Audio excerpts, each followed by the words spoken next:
Hello दोस्तों, कैसे हो आप सब लोग। स्वागत है आप सभी का अपने इस प्यारे से चैनल पर। और आज हम करेंगे मिरेकल सीरीज के 25th डे की शुरुआत। अगर कोई फर्स्ट टाइम मेरे से जुड़ रहा है तो जानना चाहेगा कि मिरेकल सीरीज आखिर में है क्या। तो मिरेकल सीरीज में हम लोग क्लास 12th की जो फिजिक्स है उसका इंटायर सिलेबस कवर करने वाले हैं इन जस्ट 60 डेज। पिछले 24 दिनों में हमने पूरी की पूरी सेकेंड बुक और फर्स्ट बुक का पहला चैप्टर खत्म कर लिया है। तो आपने अगर शुरू से फॉलो नहीं किया है सीरीज को तो आप यहां से फॉलो कर सकते हो और जो रिमेनिंग वीडियोस हैं उनको अपने कंफर्ट के हिसाब से बाद में देख सकते हो। आज के वीडियो का हमारा जो टॉपिक होगा उसमें हम electric potential due to a spherical conductor and non conductor and other different shapes की वजह से, जो भी हमारी चार्ज जैसे रिंग हो गई, तो इन सब की वजह से हम इलेक्ट्रिक पोटेंशियल फाइंड आउट करेंगे कि किसी पॉइंट पर कितना होना चाहिए। साथ ही साथ में हम लोग बात करेंगे प्रिंसिपल ऑफ कैपेसिटर के बारे में। कैपेसिटर होता क्या है, कैसे बनाया जाता है, इसका काम क्या है, कैपेसिटेंस क्या होती है, किन किन फैक्टर्स के ऊपर डिपेंड करती है। तो अगर कंसेप्ट्स के नज़रिए से देखा जाए तो आज का वीडियो जो है वो हैवीली लोडेड होगा। मतलब इसके अंदर हम बहुत सारे कंसेप्ट्स डिस्कस करेंगे and it is one of the most important video अगर आप इलेक्ट्रोडायनेमिक्स के बारे में बात करते हो, बोथ बोर्ड्स के हिसाब से भी एंड कॉम्पिटिटिव एग्जाम के हिसाब से भी। ठीक है ना।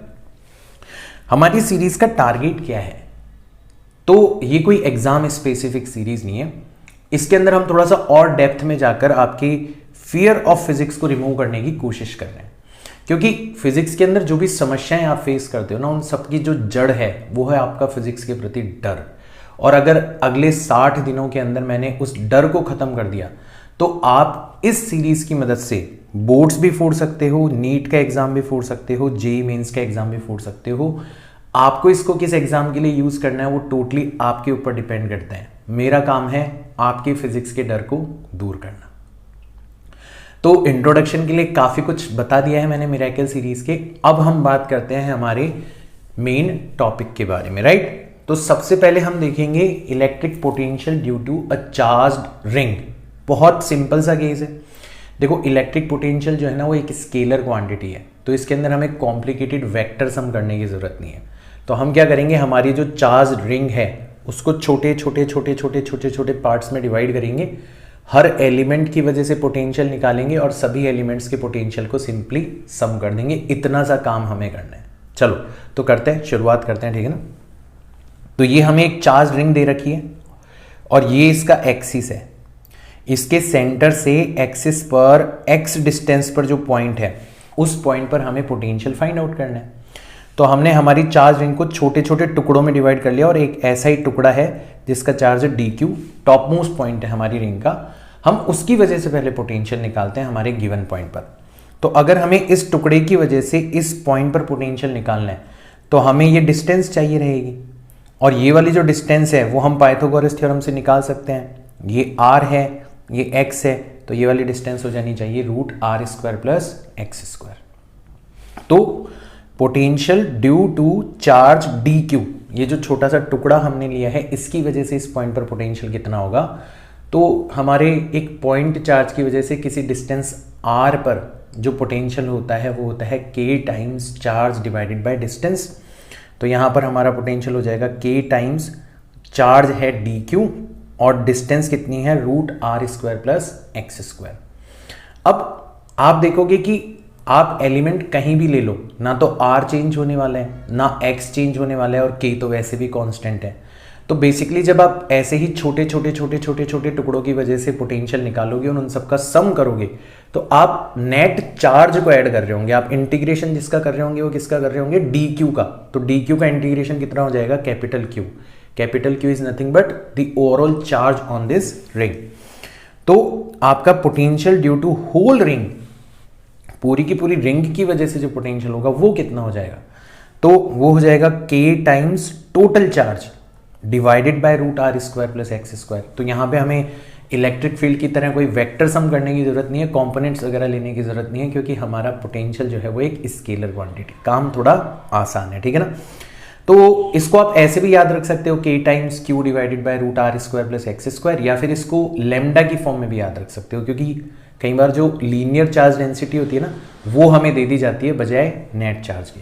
तो नेट चार्ज होता है वो होता है लीनियर चार्ज डेंसिटी Q जो होता है वो होता है linear charge density multiplied by length, तो लेंथ कितनी है 2 पाई आर। तो ये रिप्लेस कर दो, तो Q की जगह मैंने lambda into 2 pi R replace कर दिया, K की जगह 1/4 पाई एप्सिलॉन नॉट रिप्लेस कर दिया, और जब ओवरऑल सॉल्व करा तो 2 पाई से 2 पाई कैंसिल आउट हो गया, बचेगा lambda times R divided by twice of epsilon not root R square plus x square. तो आप तो कोई सा भी एक फॉर्मूला याद रख लो, मेरे हिसाब से आपको ये वाला फॉर्मूला याद रख लेना चाहिए, क्योंकि ये किससे मिलता जुलता है, ये हमारे पॉइंट चार्ज के फॉर्मूला से मिलता जुलता है, K times charge divided by distance square. बस यहाँ पे डिस्टेंस जो है वो सेंटर से ना लेके रिम से डिस्टेंस ली गई है, मतलब root R square plus x square ली गई है, ठीक है ना। इसके कुछ स्पेशल केसेस है, जैसे मान लो अगर आप सेंटर की बात करते हो तो सेंटर पर x की जगह आप क्या रख सकते हो, 0 रख सकते हो, x की जगह 0 रखोगे तो सेंटर पर आ जाओगे ना, तो आपका पोटेंशियल हो जाएगा simply K times total charge of ring divided by R, K times total charge divided by R, ये आपका पोटेंशियल हो जाएगा, ठीक है ना। तो बिल्कुल पॉइंट चार्ज की तरह बिहेव कर रहा है, ऐसा लग रहा है जैसे सारे के सारे चार्जेस की वजह से हमने सेंटर पर करा भी वही है, ठीक है ना। तो फॉर्मूला जो है वो बिल्कुल पॉइंट चार्ज जैसा नजर आ रहा है, ठीक है, तो इसको ध्यान रख सकते हो। इट इज फर्स्ट केस जो कि आज हमने डिस्कस किया है। सेकंड केस के बारे में बात करते हैं, थोड़ा सा ज्यादा इंपॉर्टेंट है। So now we are trying to find out the electric potential due to a uniformly charged spherical conductor, uniformly charged spherical conductor. और हमारी प्रॉब्लम को हमने दो हिस्सों में डिवाइड कर लिया, पहले हम बाहर वाले पॉइंट्स पर निकालेंगे और फिर हम अंदर वाले पॉइंट्स पर निकालेंगे, ठीक है ना। तो खेल जो है ना वो पूरा का पूरा पोटेंशियल की डेफिनेशन के अंदर छुपा हुआ है। आप याद करो, पोटेंशियल को हमने चेंज इन पोटेंशियल एनर्जी, और चेंज इन पोटेंशियल एनर्जी को हमने वर्क डन की फॉर्म में डिफाइन किया था। तो हम लोग रेफरेंस लेते थे इनफाइनाइट पर, और उस रेफरेंस में हम किसी पॉइंट के ऊपर पोटेंशियल या पोटेंशियल एनर्जी फाइंड आउट करते थे। तो कुछ वैसा ही काम हम यहां पर करेंगे, ठीक है। तो हमारा जो पाथ होगा, या यूं कह लो कि जो हम फॉर्मूला यूज करने वाले हैं उसके अंदर जो इंटीग्रेशन होगा उसके अंदर लिमिट्स कहां से कहां रखी जाएगी, इनफाइनाइट से लेके स्मॉल r तक रखी जाएगी। और हमें पोटेंशियल का फॉर्मूला पता है कि जो चेंज इन पोटेंशियल होता है, मतलब V R minus V infinity, वो होता है negative of electric field dot D R. और हम कहां से का इंटीग्रेट कर रहे हैं, इनफाइनाइट से लेके r तक। देखो v इंफिनिटी तो 0 है, क्योंकि इंफिनिटी पर हम पोटेंशियल 0 मानते हैं, तो वी आर जो होगा r डिस्टेंस पर, तो हमें पता है कि एक स्फेरिकल कंडक्टर के बाहर जो इलेक्ट्रिक फील्ड होती है उसका फॉर्मूला होता है K times total charge on spherical conductor divided by distance from the centre. तो सेंटर से जितनी डिस्टेंस पर है वो डिस्टेंस हमने रख दी, क्योंकि हमारी इलेक्ट्रिक फील्ड खुद डिस्टेंस के ऊपर डिपेंड कर रही है, तो हमें इंटीग्रेशन करना पड़ेगा, और वही हम कर भी रहे हैं, टाइम्स डी आर, ठीक है। तो हम इनफाइनाइट से लेके r तक ये इंटीग्रेशन कर देंगे। अब देखो K times Q divided by R square होगा, ठीक है ना, डिवाइडेड बाय आर स्क्वायर, ये इलेक्ट्रिक फील्ड होती है। तो अब नेगेटिव साइन बाहर है, K और Q क्योंकि कांस्टेंट है तो उनको भी बाहर निकाल सकते हो, और 1/r स्क्वायर का इंटीग्रेशन होता है -1/r। ये आपको ध्यान रख लेना चाहिए, बहुत जगह काम आता है। 1/r स्क्वायर का इंटीग्रेशन होता है -1/r। फॉर्मूला आप लगा सकते हो, खुद से फिगर आउट कर सकते हो, बट मैं डायरेक्ट बता रहा हूँ, ठीक है ना। और अभी हमें लिमिट रखनी है इन्फिनिटी से लेके r तक। जो ब्रैकेट के अंदर नेगेटिव साइन है उसको बाहर निकाल लेते हैं, तो ओवरऑल बन जाएगा K टाइम्स Q, और ये आ जाएगा 1/r माइनस 1/infinity, यानी कि ओवरऑल पोटेंशियल आ जाएगा K times Q divided bye R। तो ये आपका एक चार्ज स्फेरिकल कंडक्टर है, ठीक है। और इससे आपको r डिस्टेंस पर क्या निकालना था, पोटेंशियल निकालना था। इलेक्ट्रिक फील्ड कितनी थी, K times total charge divided by distance square, और पोटेंशियल कितना निकल के आया, K times total charge divided by distance. तो आप देख रहे हो कि बाहर जो पॉइंट्स होते हैं ना, उनके रेस्पेक्ट में आपका जो स्फेरिकल कंडक्टर है वो इस तरीके से बिहेव करता है जैसे उसका सारा का सारा चार्ज उसके सेंटर पर एक पॉइंट चार्ज की फॉर्म में रख दिया हो। तो ये केस हमने इलेक्ट्रिक फील्ड के केस में भी देखा था, और आज हम पोटेंशियल के केस में भी देख रहे हैं। तो ये तो बाहर वाले पॉइंट्स की कहानी हो गई। बाहर वाले पॉइंट्स पर जो पोटेंशियल है वो किसके ऊपर डिपेंड कर रहा है, r के ऊपर, वो r के इनवर्सली प्रोपोर्शनल है ना। ये चीज ध्यान रखना, जितनी ज्यादा डिस्टेंस पर चले जाओगे पोटेंशियल उतना ही कम होता चला जाएगा। तो यहां तक की बात हमें समझ में आ गई, ये तो केस हमें समझ में आ गया, ठीक है ना। ये तो बिल्कुल पॉइंट चार्ज से मिलता जुलता है। अंदर जो काम है वो थोड़ा सा इंटरेस्टिंग होगा और उसी के ऊपर मैक्सिमम क्वेश्चन बनते हैं। अंदर क्या होगा, तो अब हम बात करते हैं फॉर द पॉइंट्स इनसाइड। तो अब अंदर हम किसी पॉइंट पर जा रहे हैं, तो हमारा जो रास्ता है इंटीग्रेशन करने का, उसको हम दो हिस्सों में डिवाइड कर लेंगे। पहले हम इन्फिनिटी से सरफेस पर आएंगे, है ना, और फिर हम सरफेस से अंदर वाले पॉइंट पर जाएंगे, मतलब स्मॉल r डिस्टेंस तक जाएंगे। तो कुछ ऐसा सिनेरियो होगा, ये हमारा स्फेरिकल कंडक्टर है, ठीक है, हमें इस पॉइंट तक आना है, ये डिस्टेंस r है। तो हमारा रास्ता क्या होगा, हम पहले इन्फिनिटी से चलते चलते चलते चलते कहाँ तक आएंगे, पहले r तक आएंगे, सरफेस तक आएंगे, और फिर सरफेस से चलते चलते चलते चलते हम स्मॉल r तक आएंगे। तो हमने हमारे रास्ते को दो हिस्सों में डिवाइड कर लिया। और ऐसा हमने क्यों किया, क्योंकि हमारे इलेक्ट्रिक फील्ड का बिहेवियर अलग अलग है। जब हम इन्फिनिटी से r मतलब बाहर चल रहे हैं, तो इलेक्ट्रिक फील्ड होती है k times Q upon R square, और जब हम कैपिटल R से स्मॉल r जा रहे हैं, तो फिर हमारी इलेक्ट्रिक फील्ड होती है कितनी, 0। तो क्योंकि इलेक्ट्रिक फील्ड का जो बिहेवियर है वो अलग अलग है, इसलिए हमें इंटीग्रेशन करते टाइम पे हमारे इंटीग्रेशन को दो पार्ट्स में डिवाइड करना पड़ेगा, ठीक है ना। तो हम दो पार्ट्स में डिवाइड करके हमारा इंटीग्रेशन करेंगे, तो हमारा चेंज इन पोटेंशियल जो होगा, मतलब V R minus V infinity, वो हो जाएगा नेगेटिव। सबसे पहले हम कहाँ से कहाँ, इन्फिनिटी से लेके कैपिटल R तक। इलेक्ट्रिक फील्ड हो जाएगी K Q upon R times D R, ठीक है, आर स्क्वायर। यार मैं बार बार क्योंकि पोटेंशियल का चैप्टर चल रहा है, मैं स्क्वायर लगाना भूल रहा हूँ, ठीक है। एंड फिर उसके बाद में नेगेटिव R से लेके कैपिटल R तक, और इलेक्ट्रिक फील्ड है 0, है ना, टाइम्स डी आर। तो देखो हमारा जो सेकंड टर्म है ना इंटीग्रेशन का, वो तो 0 हो जाएगा, क्योंकि ओवरऑल प्रोडक्ट 0 हो गया। तो केवल और केवल फर्स्ट टर्म बचेगा, तो ये हो जाएगा नेगेटिव के क्यू आ जाएगा बाहर, 1 अपॉन आर स्क्वायर का माइनस 1 अपॉन आर हो जाएगा integration from infinity to capital R। यानी कि ओवरऑल जब आप इसको सॉल्व करोगे तो हो जाएगा K times Q 1 upon R minus 1 upon infinity, यानी कि K times Q divided by R.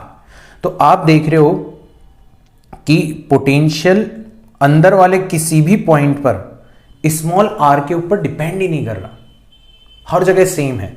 तो potential inside a conducting sphere, बहुत इंपॉर्टेंट रिजल्ट हमारे हाथ में लगा है, conducting sphere is same everywhere,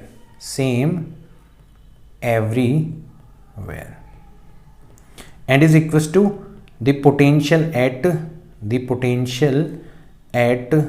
the surface। तो ये बहुत इंपॉर्टेंट, बहुत रिमार्केबल चीज हमारे हाथ में लग गई। और मैं आपको पहले वार्निंग दे रहा हूं कि बच्चे कंफ्यूज हो जाते हैं इलेक्ट्रिक फील्ड के रिजल्ट्स के अंदर और पोटेंशियल के रिजल्ट्स के अंदर। इलेक्ट्रिक फील्ड के केस में हमने देखा था कि बाहर इलेक्ट्रिक फील्ड आर स्क्वायर के इनवर्सली प्रोपोर्शनल होती थी और अंदर इलेक्ट्रिक फील्ड 0 हो जाती थी। और पोटेंशियल के केस में हमने देखा कि बाहर पोटेंशियल आर के इनवर्सली प्रोपोर्शनल है, डिस्टेंस के इनवर्सली प्रोपोर्शनल है, और अंदर 0 नहीं है, सेम है, हर जगह कांस्टेंट है। तो आपका जो ग्राफ है ना, कई बार ये ग्राफ भी आपसे पूछ लिया जाता है, तो आपका ऐसा ग्राफ भी आपसे बनवा लिया जाता है कि ये आपका है पोटेंशियल, है ना, और ये है आपकी डिस्टेंस। ये पोटेंशियल हो गया, ये डिस्टेंस हो गई, और इनके बीच का ग्राफ ड्रॉ करो। तो अंदर पोटेंशियल हर जगह सेम है, 0 नहीं है, हर जगह सेम है। तो जब तक आपका R कैपिटल R के इक्वल नहीं हो जाता तब तक सेम है, और फिर उसके बाद में पोटेंशियल जो है वो इन्वर्सली प्रोपोर्शनल है, यानी कि घटता चला जाता है। तो ऐसा हमारा ग्राफ होगा अगर हम एक स्फेरिकल कंडक्टर के लिए पोटेंशियल का ग्राफ ड्रॉ करते हैं एट डिफरेंट पॉइंट्स। तो ये रिजल्ट्स आपको ध्यान में रखते हैं, these are very important. Direct पूछे जाते हैं, डायरेक्ट न्यूमेरिकल्स होते हैं इन रिजल्ट्स के ऊपर। अब इसके कॉन्ट्रास्ट में अगर हम एक नॉन कंडक्टिंग स्फीयर के बारे में बात करें, तो देखो नॉन कंडक्टिंग स्फीयर के लिए भी बाहर वाली कहानी तो सेम होगी, क्योंकि बाहर वाले पॉइंट पर इलेक्ट्रिक फील्ड भी सेम होती है, के times Q upon distance square. तो बाहर वाले पॉइंट पर तो पोटेंशियल भी सेम होगा, के times charge divided by total distance from the centre. जो डिफरेंस होगा वो अंदर वाले पॉइंट पर आएगा। क्यों?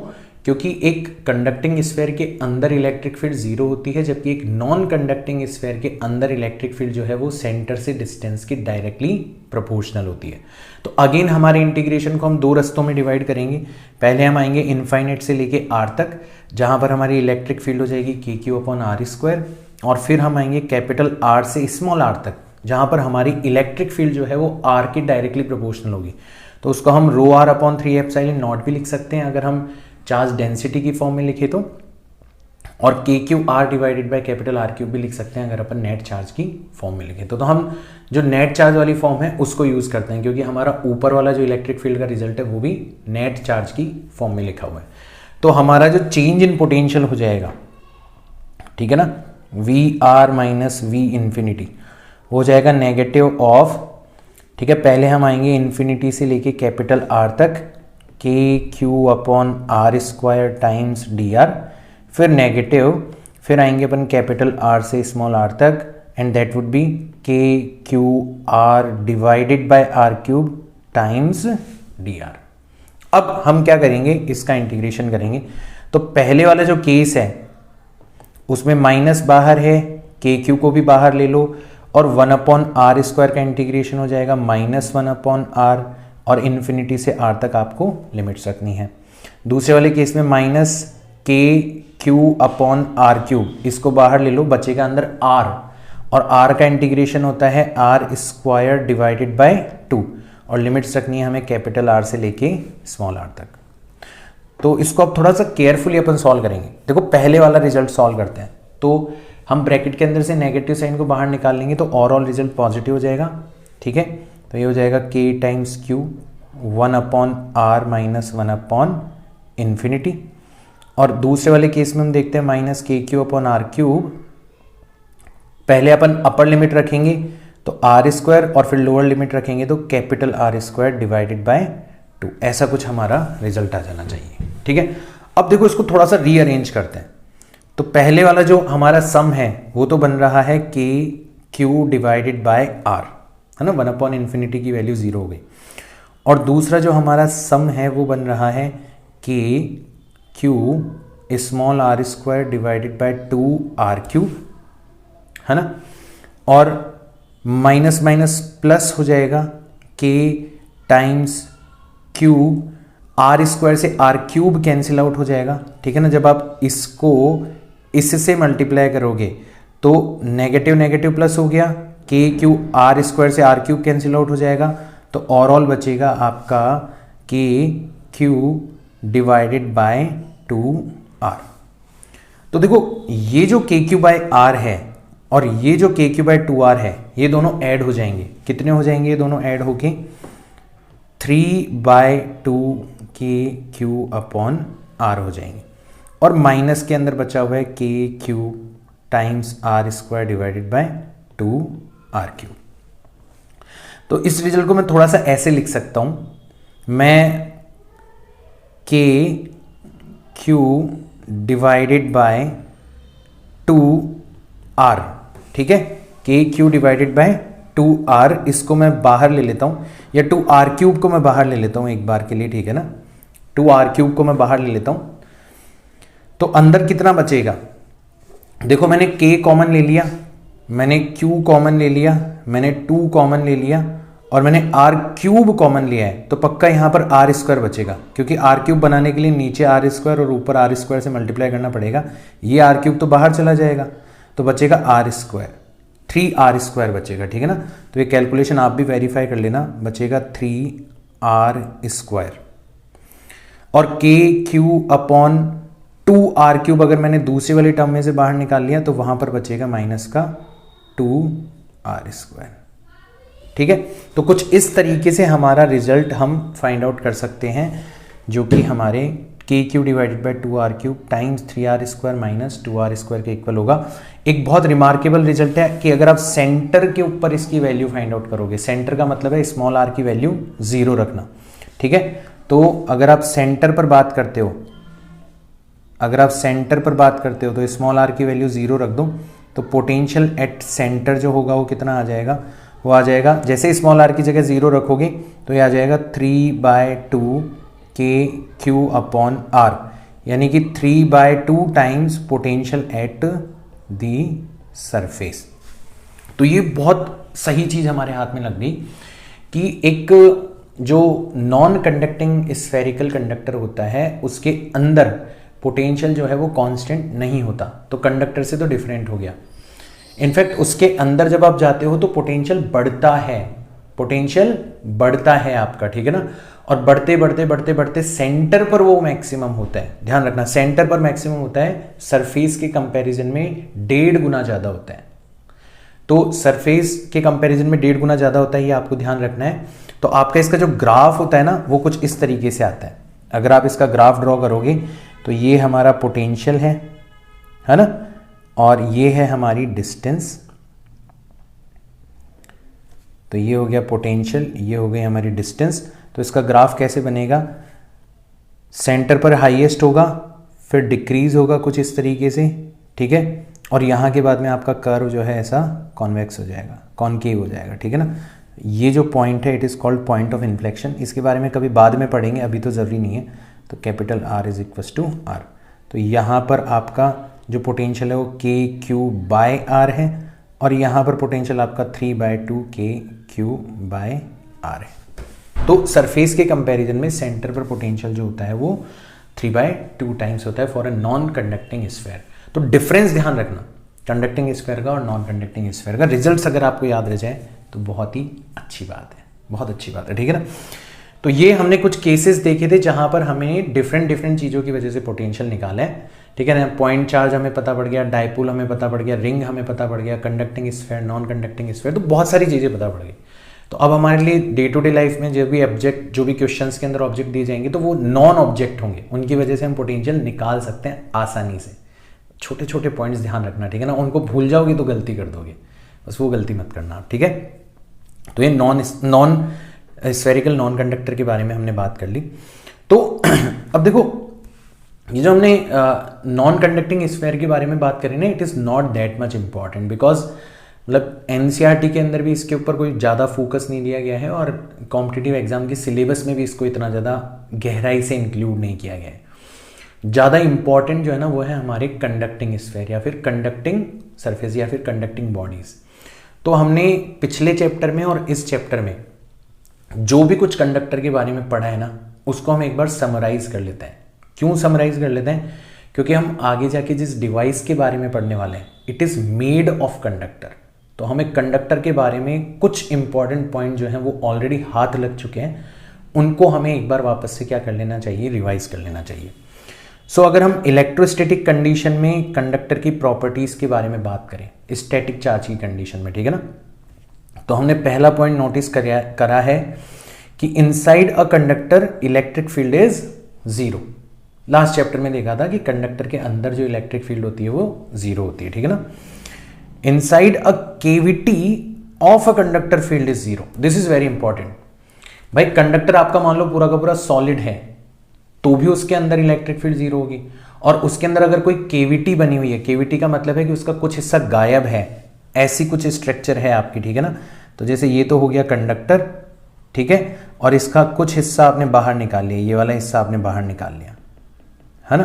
तो ये वाला हिस्सा बाहर निकाल लिया, तो केवल और केवल कौन से वाले पार्ट के अंदर कंडक्टर प्रेजेंट है, केवल और केवल इस वाले पार्ट के अंदर ही कंडक्टर प्रेजेंट है। तो ये जो हिस्सा आपने निकाल लिया, जो एम्प्टी स्पेस इसके अंदर है, दैट इज कॉल्ड कैविटी। तो उस कैविटी के अंदर भी इलेक्ट्रिक फील्ड जो होती है वो 0 होती है, और ये बहुत काम का रिजल्ट है। इसको हम बोलते हैं इलेक्ट्रोस्टैटिक शील्डिंग। इलेक्ट्रोस्टैटिक शील्डिंग से मतलब क्या हुआ कि अगर आप इसके अंदर किसी चार्ज को रख दोगे तो बाहर की जो इलेक्ट्रिक फील्ड है, मान लो बाहर कोई इलेक्ट्रिक फील्ड एग्जिस्ट करती है ना, एक्सटर्नल इलेक्ट्रिक फील्ड एग्जिस्ट करती है, तो नॉर्मली तो उस इलेक्ट्रिक फील्ड की वजह से इस चार्ज के ऊपर फोर्स लगना चाहिए था, बट आपने इसको क्या कर दिया, एक कंडक्टर के अंदर कैविटी बनाई और उसके अंदर रख दिया, तो इसको आपने शील्ड प्रोवाइड करवा दी। अब क्योंकि हमें पता है कि कैविटी के अंदर इलेक्ट्रिक फील्ड हमेशा 0 होगी, तो हमारा चार्ज जो है वो सेफ रहेगा, हमारे चार्ज के ऊपर कोई फोर्स नहीं लगेगा। Why? Because whatever may be the electric field outside the conductor, there will always be 0 electric field inside the conductor, inside the cavity of a conductor. So this is called electrostatic shielding. आप अगर suppose करो किसी car के अंदर drive कर रहे हो और वो कार जो है वो मेटल की बनी हुई है। अब कार जो है वो बेसिकली मेटल का बॉक्स है और आप उसके अंदर बैठे हो, और सपोज करो बारिश का टाइम है और आपके ऊपर बिजली गिर जाए, कार के ऊपर बिजली गिर जाए, तो क्या होगा? आपको नुकसान नहीं पहुंचा पाएगी वो बिजली। क्यों? क्योंकि मैंने बताया था कि आप उस मेटेलिक बॉक्स के अंदर बैठे हो, शील्डेड हो, आप इलेक्ट्रिकली शील्डेड हो, आप तक बाहर जो भी कुछ इलेक्ट्रिकल फिनोमिना हो रहा है उसका कोई असर नहीं पड़ेगा। जो आपकी बिजली गिरी है कार के ऊपर वो मेटल की बॉडी से होते होते अर्थ के अंदर चली जाएगी। You will not be affected by it. This is called electrostatic shielding, right. Third property जो हमने कंडक्टर्स के बारे में नोटिस करी है, it is eight the surface of a conductor field is always sigma divided by epsilon not. ये भी पिछले चैप्टर का पॉइंट है। हमने देखा था कि हमारी भले मेटेलिक शीट हो या फिर स्फेरिकल कंडक्टर हो, कोई सा भी केस हो, भले या इर्रेगुलर शेप का भी कंडक्टर हो, उसकी सरफेस पर जो इलेक्ट्रिक फील्ड होती है वो हमेशा sigma divided by epsilon not होती है, ठीक है। चौथा पॉइंट भी इलेक्ट्रिक फील्ड के बारे में ही है। At the surface of a conductor field जो है इट मस्ट बी नॉर्मल और perpendicular to the surface. Normal word के बारे में लोगों को पता नहीं होता, परपेंडिकुलर ध्यान रख लो। ये भी पिछले चैप्टर का पॉइंट है कि एक कंडक्टिंग सरफेस जो होती है उसके किसी भी पॉइंट पर इलेक्ट्रिक फील्ड जो होती है वो हमेशा नॉर्मल डायरेक्शन में होती है। और इस चैप्टर में हमने उसका कारण देखा था। कारण क्या था कि आपकी जो कंडक्टिंग सरफेस है वो एक इक्वी पोटेंशियल सरफेस होती है, और इक्वी पोटेंशियल सरफेस के हर पॉइंट पर क्योंकि पोटेंशियल सेम होता है तो ऑब्वियसली आपकी इलेक्ट्रिक फील्ड जो है वो उस सरफेस के परपेंडिकुलर डायरेक्शन में होनी चाहिए, क्योंकि अदर किसी डायरेक्शन में हुई तो उसका कोई ना कोई कंपोनेंट सरफेस के अलोंग होगा और पोटेंशियल को चेंज कर देगा, जबकि आपका पोटेंशियल क्या है? सेम है, ठीक है। फिर interior of a conductor can not have excess charge. ये हमने गॉस थ्योरम के अंदर देखा था कि आप जो भी कुछ चार्ज रखोगे ना कंडक्टर के ऊपर वो हमेशा उसकी बाहर की सरफेस पर ही जाके फैलेगा। क्यों? क्योंकि कंडक्टर के अंदर फ्री चार्ज होता है। फ्री चार्ज का मतलब होता है charge free to move across the conductor. तो आप जो भी एक्सेस चार्ज रखोगे वो एक दूसरे को रिपेल करेंगे, एक दूसरे से ज़्यादा दूरी पर जाना चाहेंगे। अब वो मेटल से बाहर तो निकल नहीं सकते, तो वो ओवरऑल स्प्रेड हो जाएंगे मेटल की आउटर सरफेस के ऊपर। So this is also very important result, right. And the sixth point, which is very much important, that electrostatic potential is same throughout the surface as well as volume of the conductor। ये अभी ताज़ा result हमने देखा है कि किसी conductor की surface पर और उसके अंदर थ्रू आउट जो उसका वॉल्यूम है उसके हर पॉइंट पर पोटेंशियल की वैल्यू क्या होती है? सेम होती है। This is very important. तो ये जो 6 पॉइंट मैंने कंडक्टर्स के बारे में लिस्ट करे ना, ये बेहद इंपॉर्टेंट है। इन पॉइंट्स के ऊपर आपको डेफिनेटली क्वेश्चन मिलता है हर साल, हर कॉम्पिटिटिव एग्जाम में, बोर्ड के एग्जाम में। इतने इंपॉर्टेंट है, ध्यान रखना है इनके बारे में, ठीक है ना। अब हम थोड़ा सा नॉन कंडक्टर्स के बारे में जानते हैं, जिनको हम डाइलेक्ट्रिक्स भी बोलते हैं। तो थोड़ी सी इनकी कहानी जो है वो हम डिटेल में देखेंगे कि डाइलेक्ट्रिक्स होते क्या हैं। तो सबसे पहले तो कंडक्टर और डाइलेक्ट्रिक का डिफरेंस देखते हैं। देखो, कंडक्टर के अंदर भी पॉजिटिव चार्जेस होते हैं, नेगेटिव चार्जेस होते हैं, बट उनके नेगेटिव चार्जेस मतलब इलेक्ट्रॉन्स जो होते हैं वो फ्री इलेक्ट्रॉन्स होते हैं। तो जब भी कोई एक्सटर्नल आप इलेक्ट्रिक फील्ड के अंदर उस कंडक्टर को रखते हो तो वो फ्री इलेक्ट्रॉन्स अपने आप को इस तरीके से अरेंज कर लेते हैं, ठीक है, कि उस रीअरेंजमेंट की वजह से कंडक्टर के अंदर एक अपोजिट डायरेक्शन में फील्ड प्रोड्यूस होती है जो कि एक्सटर्नल फील्ड के जस्ट अपोजिट एंड मैग्नीट्यूड के अंदर इक्वल होती है। तो कंडक्टर के अंदर नेट इलेक्ट्रिक फील्ड कितनी हो जाती है? 0 हो जाती है। तो हमें ये तो पता है कि कंडक्टर के अंदर नेट इलेक्ट्रिक फील्ड 0 होती है, बट हम उसका कारण जो है वो एक और तरीके से देखना सीख रहे हैं, ठीक है। तो हमने देखा क्योंकि इसके अंदर फ्री चार्ज होता है उसका रीअरेंजमेंट हो जाता है। तो जैसे आप एक्सटर्नल इलेक्ट्रिक फील्ड के अंदर रखोगे कंडक्टर को, है ना, तो सारे के सारे नेगेटिव चार्ज इधर आ जाएंगे, सारे के सारे पॉजिटिव चार्ज इलेक्ट्रिक फील्ड की डायरेक्शन में चले जाएंगे। तो अंदर एक इंड्यूस्ड इलेक्ट्रिक फील्ड जनरेट हो जाएगी जो कि एक्सटर्नल इलेक्ट्रिक फील्ड के अपोजिट होगी। और ये जो रीडिस्ट्रीब्यूशन है तब तक होता रहता है जब तक आपका जो इंड्यूस्ड इलेक्ट्रिक फील्ड का मैग्नीट्यूड है वो एक्सटर्नल इलेक्ट्रिक फील्ड के इक्वल ना हो जाए और कंडक्टर के अंदर नेट इलेक्ट्रिक फील्ड 0 ना हो जाए। तो कंडक्टर के अंदर नेट इलेक्ट्रिक फील्ड हमेशा कितनी होती है? 0 होती है। अब इस नजरिए से आप एक डाइलेक्ट्रिक को देखो। डाइलेक्ट्रिक के अंदर भी पॉजिटिव एंड नेगेटिव चार्जेस होते हैं, बट वो बंधे हुए होते हैं। They are not free to move. They can rearrange slightly, but they can not heavily, they can not get heavily induced, उनको बहुत ज़्यादा इंड्यूस नहीं किया जा सकता। तो जब डाइलेक्ट्रिक्स को एक्सटर्नल इलेक्ट्रिक फील्ड में रखा जाता है तो होता है रीडिस्ट्रीब्यूशन चार्ज, होता है रीडिस्ट्रीब्यूशन ऑफ चार्ज, बट ये उतना नहीं होता कि इसकी वजह से जो इंड्यूस्ड इलेक्ट्रिक फील्ड पैदा हो जाए वो एक्सटर्नल इलेक्ट्रिक फील्ड को क्या कर दे, टोटली निगेट कर दे। देखो ये बहुत छोटा एरो है, ये बहुत बड़ा एरो है, मतलब इसकी वैल्यू एक्सटर्नल इलेक्ट्रिक फील्ड के कंपैरिजन में बेहद कम है। इसका मतलब आपकी जो net electric field inside the dielectric होती है वो ऑब्वियसली एक्सटर्नल इलेक्ट्रिक फील्ड के कंपैरिजन में कम होती है, कम होती है। ये तो हमने पहले चैप्टर में भी देखा था कि जब आप किसी डाइलेक्ट्रिक के अंदर जाते हो तो electric field sigma divided by epsilon not की जगह सिग्मा डिवाइडेड बाय एप्सिलॉन या sigma divided by epsilon not epsilon R, तो 1 अपॉन एप्सिलॉन आर टाइम्स हो जाती है। फोर्स भी हो जाता है, फोर्स भी तो रिड्यूस हो जाता है मीडियम में जाने पर, इलेक्ट्रिक फील्ड भी रिड्यूस हो जाती है, ये तो हमें पता था। आज हमने उसका कारण देखा है कि ऐसा क्यों होता है, due to redistribution of charge. Due to redistribution of charge एक अंदर इंड्यूस्ड इलेक्ट्रिक फील्ड जनरेट होती है जो कि एक्सटर्नल इलेक्ट्रिक फील्ड के अपोजिट होती है। Overall electric field external electric field के कंपैरिजन में कम होगी। कितनी कम होगी, external electric field divided by epsilon R, ये ऑलरेडी हमने देखा हुआ है, आज हमने उसका कारण भी जान लिया। तो ये मेन डिफरेंस हो गया कंडक्टर और डाइलेक्ट्रिक के बीच में। तो कंडक्टर के अंदर इंडक्शन इतना होता है, इतना होता है, इतना होता है कि नेट इलेक्ट्रिक फील्ड जीरो हो जाती है, और डाइलेक्ट्रिक के अंदर इंडक्शन जो होता है वो बहुत कम होता है, तो आपकी नेट इलेक्ट्रिक फील्ड हल्की सी कम हो जाती है, बट उसके ऊपर कोई ज़्यादा सिग्निफिकेंट फर्क नहीं पड़ता।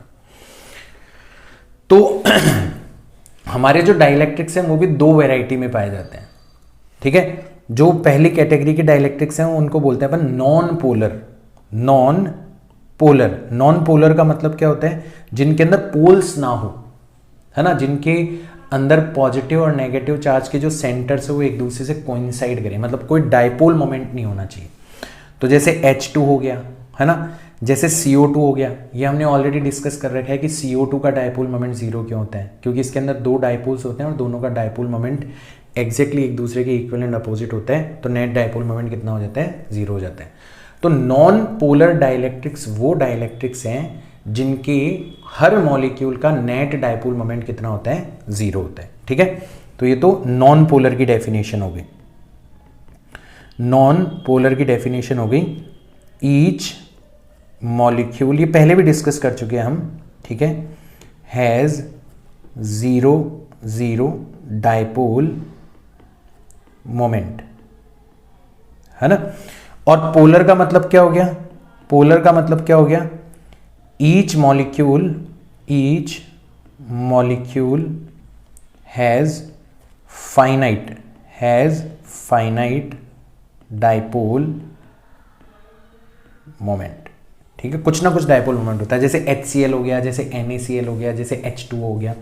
तो ये वाली बात जब हमने डाइपोल पढ़ा था वो ऑलरेडी डिस्कस कर ली थी, एक बार यहां पर वापस से देख लेते हैं, ठीक है ना। तो इन दोनों को जब आप एक्सटर्नल इलेक्ट्रिक फील्ड के अंदर रखते हो, जैसे आपने नॉन पोलर को रखा एक्सटर्नल इलेक्ट्रिक फील्ड के अंदर और आपने पोलर को रखा एक्सटर्नल इलेक्ट्रिक फील्ड के अंदर, तो दोनों की मैकेनिज्म अलग अलग है। नॉन पोलर में तो क्या होता है कि जो सेंटर्स पहले एक दूसरे से कोइंसाइड कर रहे थे, एक्सटर्नल इलेक्ट्रिक फील्ड की वजह से वो हल्का सा क्या हो जाते हैं, डिस्टॉर्ट हो जाते हैं, they no longer coincide with each other. So एक नेट डाइपोल मोमेंट आपका जनरेट होता है और फिर इनका अलाइनमेंट होता है, अलाइनमेंट होता है अलोंग इलेक्ट्रिक फील्ड, क्योंकि आपको पता है कि जब एक डाइपोल को इलेक्ट्रिक फील्ड के अंदर रखा जाता है तो उसके ऊपर एक टॉर्क वर्क करता है जो कि उसको इलेक्ट्रिक फील्ड के अलोंग अलाइन करने का काम करता है। ये सब कुछ हमने पढ़ा हुआ है, तो अब हमें सारी की सारी कहानी जो है वो समझ में आ जानी चाहिए, ठीक है ना। तो नॉन पोलर में एक एक्स्ट्रा स्टेप इन्वॉल्व है कि नॉन पोलर डाइलेक्ट्रिक्स में पहले डाइपोल मोमेंट जीरो था, तो पहले डिस्टॉर्शन की वजह से डाइपोल मोमेंट जनरेट होता है एंड फिर रोटेशन होता है along the electric field. But overall क्या हो गया कि आपके जो नॉन पोलर डाइलेक्ट्रिक मॉलिक्यूल्स थे वो पोलर बन गए और अलाइन हो गए इलेक्ट्रिक फील्ड की डायरेक्शन में। और पोलर के अंदर क्या होगा, पहले वो रैंडमली डिस्ट्रीब्यूटेड थे, सारे के सारे थे तो डाइपोल बट रैंडमली डिस्ट्रीब्यूटेड थे। जैसे आपने इलेक्ट्रिक फील्ड अप्लाई करी वो इलेक्ट्रिक फील्ड की डायरेक्शन में क्या हो जाते हैं, स्लाइटली अलाइन हो जाते हैं। अब आप नोटिस करो हर डाइपोल की वजह से जो अंदर इलेक्ट्रिक फील्ड जनरेट होती है, आपको पता है इलेक्ट्रिक फील्ड पॉजिटिव से नेगेटिव चार्ज की तरफ होती है, तो इस डाइपोल में भी इलेक्ट्रिक फील्ड इधर है, इस डाइपोल की भी इलेक्ट्रिक फील्ड इधर है, इसकी भी इधर है, इसकी भी इधर है, इसकी भी इधर है, इसकी भी इधर है और इसकी भी इधर है। तो आप देख रहे हो कि नेट एक्सटर्नल इलेक्ट्रिक फील्ड के कंपैरिजन में हर डायपोल की जो इलेक्ट्रिक फील्ड है वो अपोजिट है, तो आपकी ओवरऑल इलेक्ट्रिक फील्ड क्या हो जाएगी, कम हो जाएगी। सेम केस यहां पर होगा, ठीक है ना। इसको आप ऐसे भी देख सकते हो कि जब डायपोल्स एक दूसरे से अलाइन होंगे तो केवल और केवल इस सरफेस का नेगेटिव चार्ज और इस सरफेस का पॉजिटिव चार्ज जो है वो इफेक्टिवली बचेगा। क्यों, बाकी वाले चार्जेस जो हैं वो आपस में एक दूसरे को क्या कर देंगे, कैंसिल आउट कर देंगे। तो हम इस चार्ज को शो ही नहीं करते। जब हम दो प्लेट्स के बीच में एक डाइलेक्ट्रिक रखते हैं ना, तो कभी नोटिस करना हम इंड्यूस चार्ज केवल और केवल प्लेट्स के सरफेस पर दिखाते हैं, अंदर वाले चार्ज को हम दिखाते ही नहीं है, क्योंकि हमें पता है कि अंदर वाले चार्जेस एक दूसरे को कैंसिल आउट कर देंगे। इफेक्टिवली जो आपका चार्ज होगा वो केवल और केवल आउटर सरफेसेस पर होगा ड्यू टू इंडक्शन। तो ये दो तरीके के डाइलेक्ट्रिक्स हैं, बट दोनों को जब एक्सटर्नल इलेक्ट्रिक फील्ड में रखा जाता है तो ओवरऑल इफेक्ट क्या होता है कि आपका इस सरफेस पर इंड्यूस चार्ज आ जाता है, इस सरफेस पर इंड्यूस चार्ज आ जाता है, अंदर नेट इंड्यूस चार्ज 0 ले लो। तो इस इंड्यूस चार्ज की वजह से जो इलेक्ट्रिक फील्ड जनरेट होती है वो एक्सटर्नल इलेक्ट्रिक फील्ड के केस में अपोजिट होती है, और आपकी overall electric field inside the dielectric जो होती है वो एक्सटर्नल इलेक्ट्रिक फील्ड के कंपैरिजन में कम हो जाती है। तो ये कहानी जो है वो हमें अच्छे से समझनी है। अब यहां पर एक इंपॉर्टेंट कंसेप्ट आता है जिसको अपन बोलते हैं पोलराइजेशन, और वहां से एक इंपॉर्टेंट क्वांटिटी के बारे में हम बात करेंगे, that is called electric susceptibility. इसका मतलब इलेक्ट्रिक फील्ड्स के प्रति जो आपका डाइलेक्ट्रिक है वो कितना ससेप्टिबल है। कुछ डाइलेक्ट्रिक्स जो होते हैं वो बहुत ज़्यादा ससेप्टिबल होते हैं। इसका मतलब जैसे ही आप उनको इलेक्ट्रिक फील्ड के अंदर रखते हो तुरंत उनके अंदर अलाइनमेंट हो जाता है और बहुत ज़्यादा अमाउंट के अंदर अलाइनमेंट होता है। और कुछ डाइलेक्ट्रिक्स जो होते हैं वो ढीठ होते हैं, उनको आप बहुत स्ट्रॉन्गर इलेक्ट्रिक फील्ड में रख लोगे तो भी उनके अंदर कोई अलाइनमेंट नहीं होगा और उनका जो पोलराइजेशन होगा वो बहुत ही कम होगा। तो पोलराइजेशन को मेजर कर सकते हैं। कैसे मेजर करेंगे, हम ये देखेंगे कि हमारा कितना डायपोल मोमेंट इंड्यूस हुआ है पर यूनिट वॉल्यूम। अगर आप डाइलेक्ट्रिक के अंदर कोई भी छोटा सा वॉल्यूम उठा लोगे तो उसके अंदर आप देखोगे कितना नेट डायपोल मोमेंट प्रोड्यूस हो चुका है। तो net dipole moment per unit volume is called your polarization. It is a vector quantity. इसकी जो डायरेक्शन होती है वो नॉर्मली डायपोल मोमेंट की डायरेक्शन के अंदर होती है, ठीक है ना। तो अगर हमारी कोई एक सपोज करो स्लैब है, उस स्लैब के लिए अगर हम बात करें तो हमारा नेट डायपोल मोमेंट कितना प्रोड्यूस होगा और हमारा वॉल्यूम कितना होगा स्लैब का, वो हम इजीली फाइंड आउट कर सकते हैं। डायपोल मोमेंट कितना होगा, तो देखो यहां पर ये जो चार्ज आया है ना, इसको हम लिखते हैं नेगेटिव सिग्मा पी, और ये जो चार्ज आया है इसको हम लिखते हैं positive sigma P. It is charge density due to polarization, ठीक है। It is induced charge per unit surface area. तो हमारा डायपोल मोमेंट हो जाएगा basically charge multiplied by thickness. भाई यहां वाला चार्ज, यहां वाला पॉजिटिव चार्ज, ये दोनों मिलकर डायपोल बना रहे हैं, और इनका डायपोल मोमेंट कैसे निकालेंगे, दोनों चार्जेस में से कोई से भी एक चार्ज का मैग्नीट्यूड ले लो और दोनों के बीच की डिस्टेंस यानी कि हमारे स्लैब की थिकनेस से उसको क्या कर दो, मल्टीप्लाई कर दो। और वॉल्यूम ऑफ स्लैब क्या होता है, एरिया मल्टीप्लाइड बाय थिकनेस। इस वाली सरफेस का एरिया मल्टीप्लाइड बाय थिकनेस, यही तो हमारा क्या हो जाएगा, वॉल्यूम हो जाएगा स्लैब का, है ना। थिकनेस से थिकनेस चली जाएगी और चार्ज डिवाइडेड बाय एरिया। तो हम देखेंगे कि for this slab polarization can also be written as the induced charge density over the surface. यह आपको ध्यान रखना है, ठीक है। अब हमारी जो नेट इलेक्ट्रिक फील्ड होगी अंदर वो कितनी होगी, तो हमारी नेट इलेक्ट्रिक फील्ड होगी जो हमने प्लेट्स की वजह से, देखो मैंने एक पॉजिटिव प्लेट यहां पर रखी है ना, एक नेगेटिव प्लेट यहां पर रखी है, इसके ऊपर चार्ज प्लस सिग्मा है, इसके ऊपर चार्ज माइनस सिग्मा है। तो इसकी वजह से यहाँ पर जो इलेक्ट्रिक फील्ड प्रोड्यूस होगी वो sigma divided by 2 epsilon naught, और इसकी वजह से जो प्रोड्यूस होगी वो भी sigma divided by 2 epsilon not. दोनों की डायरेक्शन सेम होगी, पॉजिटिव की वजह से बाहर निकलती हुई, नेगेटिव की वजह से अंदर जाती हुई। तो ओवरऑल दोनों ऐड हो जाएगी और नेट इलेक्ट्रिक फील्ड निकल के आएगी sigma divided by epsilon not. तो दोनों प्लेट्स के बीच में net electric field sigma divided by epsilon not होनी चाहिए अगर कोई डाइलेक्ट्रिक ना रखा हुआ हो तो। बट आपने तो डाइलेक्ट्रिक रख दिया, तो डाइलेक्ट्रिक के अंदर इंडक्शन हुआ, तो हमारी प्लेट्स की वजह से जो इलेक्ट्रिक फील्ड थी मतलब सिग्मा अपॉन एप्सिलॉन नॉट, उसमें से हमें माइनस करना पड़ेगा उस इलेक्ट्रिक फील्ड को जो कि इंडक्शन की वजह से जनरेट हुई है। अब इंडक्शन की वजह से एक नेगेटिव प्लेट यहां पे बन गई और एक पॉजिटिव प्लेट यहां पे बन गई, ठीक है। तो इलेक्ट्रिक फील्ड हो जाएगी sigma P divided by epsilon not but opposite direction में। तो ओवरऑल हमारी जो इलेक्ट्रिक फील्ड होगी वो इन दोनों की डिफरेंस के इक्वल हो जाएगी। और ओवरऑल इलेक्ट्रिक फील्ड हमें पता है मीडियम में जाने पर कितनी हो जाती है, जो वैक्यूम में इलेक्ट्रिक फील्ड थी डिवाइडेड बाय एप्सिलॉन नॉट। तो वैक्यूम में इलेक्ट्रिक फील्ड थी सिग्मा अपॉन एप्सिलॉन नॉट, उसको डिवाइडेड बाय एप्सिलॉन आर कर दिया मैंने, तो मेरी नेट इलेक्ट्रिक फील्ड आ गई। ये मुझे पहले चैप्टर से पता है, ठीक है। तो मैं क्या करूंगा, एप्सिलॉन नॉट से एप्सिलॉन नॉट को कैंसिल आउट कर दूंगा, सिग्मा पी को उठा के इधर ले आऊंगा, इसको उठा के उधर ले जाऊंगा, तो सिग्मा पी हो जाएगा sigma times 1 - 1 upon epsilon R. तो ये फॉर्मूला आपके काम में आ सकता है कि अगर दो प्लेट्स जिनकी चार्ज डेंसिटी सिग्मा है उनके बीच में किसी डाइलेक्ट्रिक को रख दिया जाए, तो बताओ उस डाइलेक्ट्रिक के ऊपर जो इंड्यूस्ड चार्ज डेंसिटी होगी वो कितनी होगी। तो आप यूजिंग दिस फॉर्मूला आसानी से फाइंड आउट कर सकते हो। Now we will talk about susceptibility. What is susceptibility? Susceptibility is polarization per unit electric field. जो आपकी नेट इलेक्ट्रिक फील्ड आपने अप्लाई करी ना, उसके कंपैरिजन में कितना पोलराइजेशन प्रोड्यूस हुआ है डाइलेक्ट्रिक के अंदर।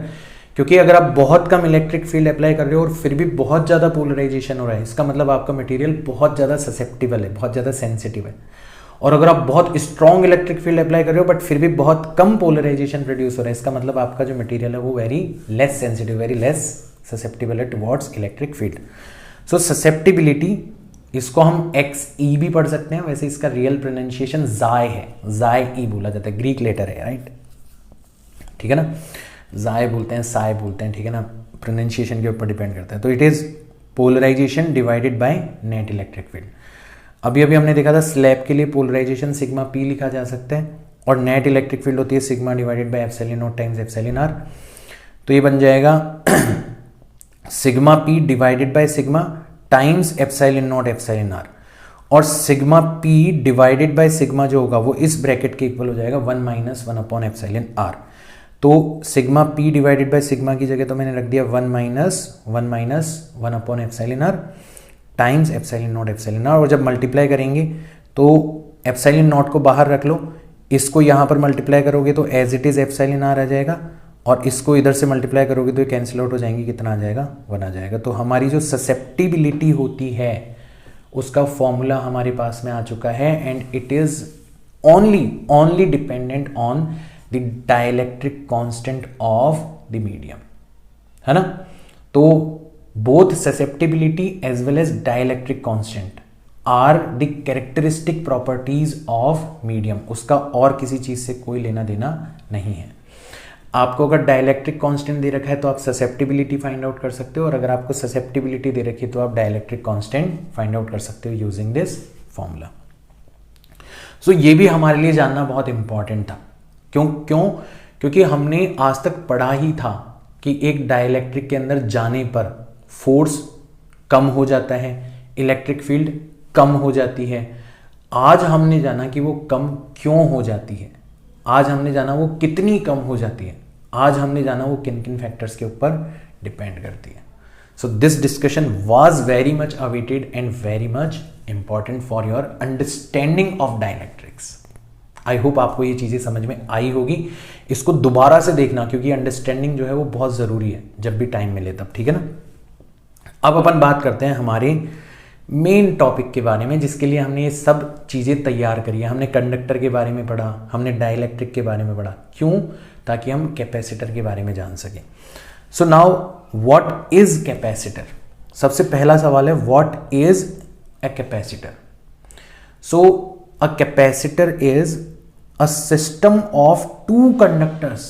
ध्यान रखो, बहुत क्लियरली डिफाइन कर रहे हैं, a system of two conductors, one having positive Q charge and other having negative Q charge। देखो जनरल डेफिनेशन तो ये है कि एक के ऊपर कुछ चार्ज होना चाहिए, दूसरे के ऊपर कुछ चार्ज होना चाहिए, बट हम जो पढ़ेंगे हम ऐसे कैपेसिटर्स के बारे में पढ़ेंगे जिसमें दो कंडक्टर्स इन्वॉल्व हैं, पहले के ऊपर पॉजिटिव चार्ज है और नेगेटिव के ऊपर, दूसरे के ऊपर उतना ही नेगेटिव चार्ज है, ठीक है ना। Separated by a dielectric medium. भाई नॉर्मली हवा में तो टिकाओगे नहीं आप दोनों कंडक्टर्स को, बीच में उनको कुछ ना कुछ तो सपोर्ट दोगे, तो वो सपोर्ट आप किसी ना किसी डाइलेक्ट्रिक मीडियम के थ्रू दोगे। इन थ्योरी आप दोनों के बीच में वैक्यूम भी रख सकते हो, बट वो दोनों सेपरेटेड होने चाहिए, एक दूसरे से चिपके हुए नहीं होने चाहिए, ठीक है ना। और vacuum is called a capacitor, ठीक है। तो आपके इलेक्ट्रिक सर्किट में ऐसी सिलेंड्रिकल शेप बनी रहती है ना, ऐसे दो तार निकले हुए रहते हैं, उसके ऊपर ऐसे माइक्रोफेरेड में कुछ लिखा हुआ रहता है, ये कैपेसिटर ही होता है बेसिकली। कभी देखना आपने कभी कोई प्रोजेक्ट्स बनाए हो तो आपको याद होगा, ठीक है ना। तो चलो अपन एक कैपेसिटर बनाते हैं अपना खुद का। तो हमने भाई कैपेसिटर बनाना है तो हमें 2 कंडक्टर चाहिए। तो मैं ये एक कंडक्टिंग प्लेट उठा के लेके आ गया और ये एक कंडक्टिंग प्लेट उठा के लेके आ गया। 2 कंडक्टिंग प्लेट्स हैं, दोनों सिमिलर है, मतलब दोनों सिमिलर मटेरियल से बनी हुई है, दोनों का एरिया भी सेम है, दोनों की हाइट विड्थ वगैरह सब सेम है, ठीक है ना। 2 सिमिलर कंडक्टिंग प्लेट्स में लेके आ गया क्योंकि मुझे 2 कंडक्टर्स चाहिए थे। अब मुझे एक के ऊपर पॉजिटिव चार्ज रखना है और एक के ऊपर नेगेटिव चार्ज रखना है। ये काम मैं कैसे करूँगा, तो मैं क्या करूँगा, एक प्लेट को बैटरी के पॉजिटिव टर्मिनल से और दूसरी प्लेट को बैटरी के नेगेटिव टर्मिनल से कनेक्ट कर दूंगा और दोनों के बीच में कुछ गैप रख दूंगा क्योंकि मुझे गैप रखने के लिए कहा गया था, है ना। तो जैसे ही मैं बैटरी से कनेक्ट करूंगा तो इसके ऊपर पॉजिटिव क्यू चार्ज आ जाएगा, इसके ऊपर नेगेटिव क्यू चार्ज आ जाएगा। कैसे आएगा, देखो जैसे आपने इसको बैटरी के नेगेटिव टर्मिनल से कनेक्ट करा तो यहाँ का जितना भी पॉजिटिव चार्ज था वो सारा का सारा कहाँ पर चला गया, बैटरी के अंदर चला गया। तो ओवरऑल बच गया यहाँ पर नेगेटिव चार्ज। फिर पॉजिटिव चार्ज यहाँ से जंप करता है और यहाँ पर चला जाता है और यहाँ पर टिकेगा नहीं, वो किस सरफेस पर आ जाएगा, इनर सरफेस पर आ जाएगा, ठीक है ना। तो ओवरऑल जो हमने प्लेट्स यूज़ करी है उनकी इनर सरफेस पर चार्ज डेंसिटी डेवलप हो जाती है या चार्ज डेवलप हो जाता है, एक के ऊपर पॉजिटिव और एक के ऊपर नेगेटिव। तो हमें यही कहा गया था 2 कंडक्टर लो, एक के ऊपर पॉजिटिव एक के ऊपर नेगेटिव चार्ज, और दोनों को सेपरेट कर दो डाइलेक्ट्रिक या वैक्यूम से, आपका कैपेसिटर तैयार है। तो ये हमारा कैपेसिटर हो गया। अब जब हम बात करते हैं ना चार्ज ऑन कैपेसिटर, तो देखो कैपेसिटर के ऊपर नेट चार्ज जो है वो 0 है, इसके ऊपर जितना पॉजिटिव इसके ऊपर उतना ही नेगेटिव। तो आप बोलोगे सर फिर तो कोई मतलब ही नहीं हुआ बात करने का। तो जब भी हम बात करते हैं ना चार्ज ऑन कैपेसिटर, तो हम बेसिकली बात करते हैं magnitude of charge on any of the plate of the capacitor, है ना। तो आज से जब भी कोई बोले कि बताओ कैपेसिटर के ऊपर चार्ज कितना है, तो 0 मत बोलना, तो बोलना Q। कोई पूछे नेट चार्ज कितना है, तब आप 0 बता सकते हो, ठीक है ना। दोनों के बीच का जो स्पेस है वहां पर इलेक्ट्रिक फील्ड कितनी प्रोड्यूस हुई है, sigma divided by epsilon not अगर वैक्यूम है तो, और अगर डाइलेक्ट्रिक है तो sigma divided by epsilon not epsilon R. और दोनों का जो पोटेंशियल डिफरेंस है वो उतना ही है जितने की बैटरी आपने अप्लाई करी है, दैट इज V। अब देखो मेन कहानी यहां से शुरू होगी। आपकी जो इलेक्ट्रिक फील्ड है वो किसके ऊपर डिपेंड कर रही है, सिग्मा के ऊपर। सिग्मा का मतलब होता है चार्ज डिवाइडेड बाय एरिया, इसका मतलब इलेक्ट्रिक फील्ड चार्ज के ऊपर डिपेंड कर रही है। और पोटेंशियल जो होता है वो खुद electric field multiplied by distance के इक्वल होता है, यानी कि आपका पोटेंशियल भी चार्ज के ऊपर डिपेंड कर रहा है। उल्टा भी कह सकते हो, आपका चार्ज जो है वो पोटेंशियल के ऊपर डिपेंड कर रहा है, डायरेक्टली प्रोपोर्शनल है। और ये जो प्रोपोर्शनैलिटी कांस्टेंट होगा between charge and potential, that is called its capacitance. तो थोड़ा बहुत इसको समझो अच्छे से, फिर आपको मजा आएगा। तो अगर आपसे कोई पूछे कि चलो कैपेसिटर तो हम जान गए कि कैपेसिटर क्या होता है, बट ये कैपेसिटेंस क्या होती है। Capacitor is a device and capacitance is a physical quantity, right. It's a property of capacitor. So अगर कोई आपसे पूछे व्हाट इज कैपेसिटेंस, तो हमने देखा कि कैपेसिटर जो हमने बनाया था उसमें इलेक्ट्रिक फील्ड सिग्मा के और सिग्मा क्यू के डायरेक्टली प्रोपोर्शनल था। इसका मतलब हमारा पोटेंशियल भी चार्ज के डायरेक्टली प्रोपोर्शनल हो जाएगा। So Q is called charge on capacitor basically on one plate of capacitor as net charge on capacitor is 0। तो ये मैं आपको ऑलरेडी बता चुका हूं। तो हमारी जो कैपेसिटेंस होती है ना, वो इन्हीं का प्रोपोर्शनैलिटी कांस्टेंट होता है। चार्ज और वॉल्यूम का जो रेशियो है ना फॉर अ गिवन कैपेसिटर, वो हमेशा कांस्टेंट होगा। आप जितना चार्ज बढ़ाओगे पोटेंशियल भी उतना बढ़ जाएगा, आप जितना चार्ज कम करोगे पोटेंशियल भी उतना कम हो जाएगा, बट इन दोनों का जो रेशियो होगा वो हमेशा सेम रहेगा, and that ratio is called capacitance. So it is a brand new physical quantity जिसकी ऐसा यूनिट भी हमने बनाई है, दैट इज कॉल्ड फैरेड, और इसका जो सिंबल है वो कैपिटल F लिखा जाता है। डायमेंशनल फॉर्मूला आप फाइंड आउट कर सकते हो। You have dimensions for charge as well as potential, so you can easily find out the dimensional formula for capacitance. Do not worry about it, right? Now अगर कोई पूछे कि capacitor है उसकी कैपेसिटेंस हाई है तो उसका मतलब क्या हुआ। सो हायर कैपेसिटेंस का मतलब हुआ कि हमारा Q बहुत ज़्यादा है और V बहुत कम है। भाई Q बहुत ज़्यादा हो और V बहुत कम हो तो हमारा रेशियो बहुत ज़्यादा होगा, मतलब कैपेसिटेंस बहुत ज़्यादा होगी। तो हायर कैपेसिटेंस होने का मतलब क्या होता है, having higher capacity to store charge still having lower potential। देखो हम कैपेसिटी की बात क्यों कर रहे हैं, and why is it called capacitance. This word is made out of capacity. Capacity का मतलब है किसी चीज़ के रखे जाने की, भरे जाने की क्षमता। जैसे मटका जो होता है ना, उसकी एक कैपेसिटी होती है, उससे ज़्यादा पानी जब आप उसके अंदर भरोगे तो वो बाहर निकल जाएगा। वैसे ही हर कैपेसिटर की, हर कंडक्टर की एक कैपेसिटी होती है। अगर आप उसके ऊपर चार्ज रखते चले जाओगे, रखते चले जाओगे, रखते चले जाओगे, तो उसका पोटेंशियल बढ़ता चला जाएगा, बढ़ता चला जाएगा, बढ़ता चला जाएगा। एक पॉइंट ऐसा आएगा कि आपका पोटेंशियल इतना ज़्यादा हो जाएगा कि उसकी वजह से जो इलेक्ट्रिक फील्ड प्रोड्यूस होगी वो सराउंडिंग में जो भी एयर है या जो भी कोई डाइलेक्ट्रिक मीडियम है उसको आयोनाइज करने लगेगी। और आयोनाइज करने लगेगी, इसका मतलब आपका जो चार्ज है वो वापस से लीक होने लग जाएगा। जैसे मटके को भरने के बाद में भी जब आप पानी डालते रहते हो तो पानी लीक हो जाता है, बाहर निकल जाता है। वैसे हर कंडक्टर, हर कैपेसिटर की भी एक कैपेसिटी होती है कि आप बहुत ज़्यादा चार्ज अगर उसके ऊपर रख दोगे तो इतनी स्ट्रॉन्ग पोटेंशियल, इतनी स्ट्रॉन्ग इलेक्ट्रिक फील्ड प्रोड्यूस हो जाएगी कि आपका चार्ज जो है वो लीक होने लगेगा। यानी कि आप उससे ज़्यादा चार्ज रख ही नहीं पाओगे, जो रखोगे वो एनवायरनमेंट के अंदर लीक हो जाएगा। ठीक है ना। तो आपको अगर बहुत ज़्यादा कैपेसिटी वाला कैपेसिटर बनाना है तो आपको कुछ करना पड़ेगा, आपको कुछ तो करना पड़ेगा कि आप ज़्यादा से ज़्यादा चार्ज भी रख पाओ और पोटेंशियल भी आपका कम से कम हो। तो उसी के लिए हमने जो डिवाइस बनाई है that is called capacitor. Single conductor की बस की बात नहीं थी। सिंगल कंडक्टर पे अगर आप बहुत ज़्यादा चार्ज रखते तो आपका पोटेंशियल 100% बहुत ज़्यादा हो जाएगा। बट हमने जो कैपेसिटर बनाया ना, उसने हमारा काम बहुत आसान कर दिया। कैपेसिटर जिसमें हमने स्पेशली 2 कंडक्टर लिए हैं, एक को पॉजिटिव एक को नेगेटिव रखा है, उसमें आप चार्ज बहुत ज़्यादा रख सकते हो still having lower potential. So you can achieve a very great value of capacitance for a capacitor in comparison with a single conductor. That's why we made this device called capacitor, right? So now we have a clear idea of capacitance as well as a clear idea of what a capacitor is, why is it used, why have we made it, क्यों बनाया है हमने इसको, ठीक है ना, वो भी हमें पता पड़ गया।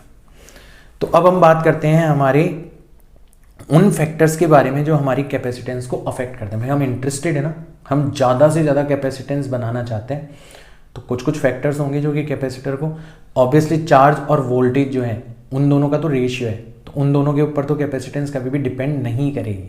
जितना चार्ज बढ़ाओगे उतना पोटेंशियल बढ़ जाएगा, जितना चार्ज कम करोगे उतना पोटेंशियल कम हो जाएगा। तो कैपेसिटेंस डिपेंड किसके ऊपर करेगी, देखते हैं, ठीक है ना।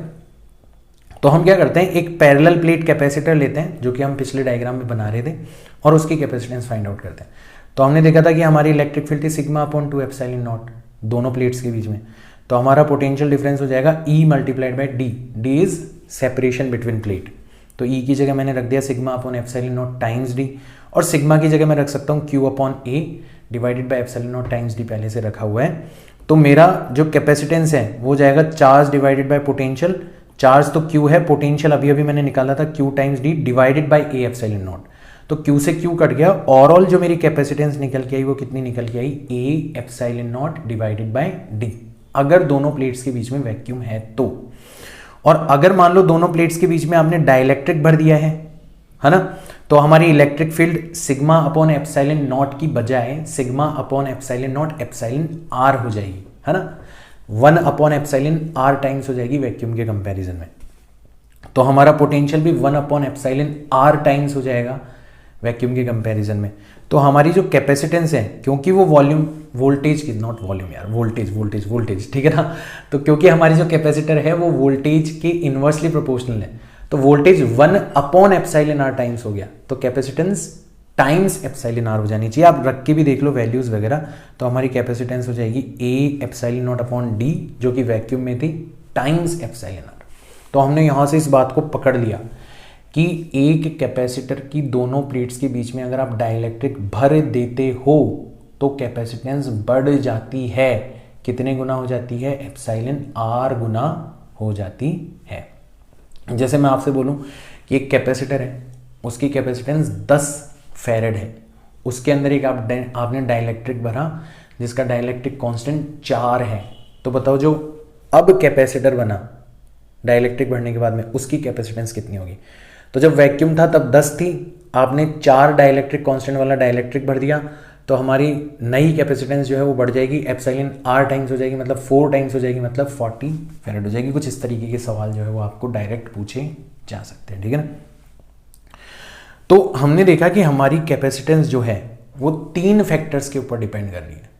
पहला तो वो डिपेंड कर रही है एरिया ऑफ द प्लेट्स, दूसरा वो डिपेंड कर रही है सेपरेशन बिटवीन द प्लेट्स, और तीसरा वो डिपेंड कर रही है dielectric medium between the plates. तो ओवरऑल जो कैपेसिटेंस है वो साइज एंड शेप के ऊपर डिपेंड करती है। साइज का मतलब प्लेट्स की एरिया की वैल्यू कितनी है, और शेप का मतलब है दोनों के बीच का गैप कितना है, और डाइलेक्ट्रिक मीडियम के ऊपर डिपेंड करती है जो कि उन दोनों कंडक्टर्स को सेपरेट कर रहा है। तो ये 3 फैक्टर्स हैं जो कि हमारी कैपेसिटेंस को चेंज करते हैं। हम एरिया बहुत ज़्यादा बढ़ा नहीं सकते, हम डिस्टेंस बहुत कम कर नहीं सकते, ठीक है ना। अगर डिस्टेंस बहुत कम कर देंगे तो हमारी इलेक्ट्रिक फील्ड और जो पोटेंशियल डिफरेंस होगा वो बहुत ज़्यादा हो जाएगा, ठीक है ना। तो फिर हमारे पास में एक ही चारा है कि हम डाइलेक्ट्रिक का सहारा लेते हैं अगर हमें किसी कैपेसिटर की कैपेसिटेंस बढ़ानी होती है, ठीक है। So these are the factors affecting capacitance and these factors are really very important. मैंने आपको बताया था ना कि आज का हमारा जो वीडियो होगा it is very much loaded in comparison in with respect to concepts. आज हम बहुत सारे कंसेप्ट्स जो है वो इंक्लूड कर रहे हैं और फिर इनके ऊपर न्यूमेरिकल्स करेंगे अगले वीडियो के अंदर। वैसे कंसेप्ट्स बहुत ज़्यादा इंपॉर्टेंट है, छोटी छोटी बातें जो मैं बता रहा हूँ बहुत ज़्यादा इंपॉर्टेंट है। छोटे छोटे न्यूमेरिकल्स आप आसानी से कर सकते हो, बट जो इनके ऊपर अच्छे अच्छे न्यूमेरिकल्स बनते हैं वो हम डिस्कस करेंगे हमारी नेक्स्ट क्लास के अंदर, ठीक है। अब हमने पैरेलल प्लेट कैपेसिटर देखा था, एक और कैपेसिटर हम बता सकते हैं that is called spherical capacitor. तो इसमें पैरेलल प्लेट्स की फॉर्म में नहीं होते कंडक्टर, स्फेरिकल कंडक्टर्स की फॉर्म में होते हैं। तो हमने 2 स्फेरिकल शेल्स लिए हैं, दोनों कॉन्सेंट्रिक है, मतलब दोनों का सेंटर एक ही जगह। ये छोटी वाली जिसकी रेडियस है R S, S stands for small, और ये बड़ी वाली जिसकी रेडियस है R B, B stands for bigger radius, right. अब इसके 2 अलग अलग केसेस है, ध्यान देना।